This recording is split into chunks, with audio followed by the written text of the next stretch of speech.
Strasbourg, Sciences Po suspend un partenariat avec une université israélienne. L'Institut d'études politiques, IEP, de Strasbourg a suspendu son partenariat avec l'université Reichmann de Tel Aviv en Israël. La décision de suspendre son partenariat avec l'Institut d'études politiques, IEP, de Strasbourg a pourtant été prise depuis le 25 juin dernier, mais n'est sortie dans la presse que ce mercredi, révélé mercredi par les dernières nouvelles d'Alsace.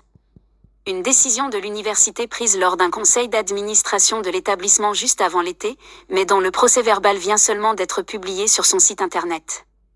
L'IEP de Strasbourg a en effet suspendu son partenariat avec l'université Reichmann de Tel Aviv, regrettant ses positions, profondément bellicistes et dénuées de toute perspective humaniste, au regard de « la guerre en cours à Gaza ». La motion avait été soumise lors de ce conseil d'administration par la liste Solidari étudiants, qui dispose de 8 des 10 sièges des représentants étudiants au conseil d'administration, et a également été soutenue par certains enseignants. Le directeur de l'IEP, Jean-Philippe Heurtin, avait exprimé une très forte réserve quant à cette proposition. Un partenariat, pas actif actuellement. Celle-ci a néanmoins été adoptée par 12 voix contre 7 et 2 abstentions, 12 administrateurs ne prenant pas part au vote.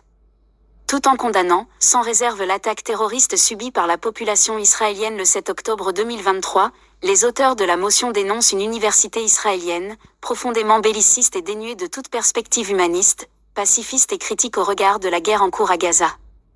L'engagement actif de cette université dans un conflit qui conduit au massacre de dizaines de milliers de civils, femmes et enfants, est en contradiction avec les valeurs humanistes dont se réclame Sciences Po Strasbourg, souligne-t-il.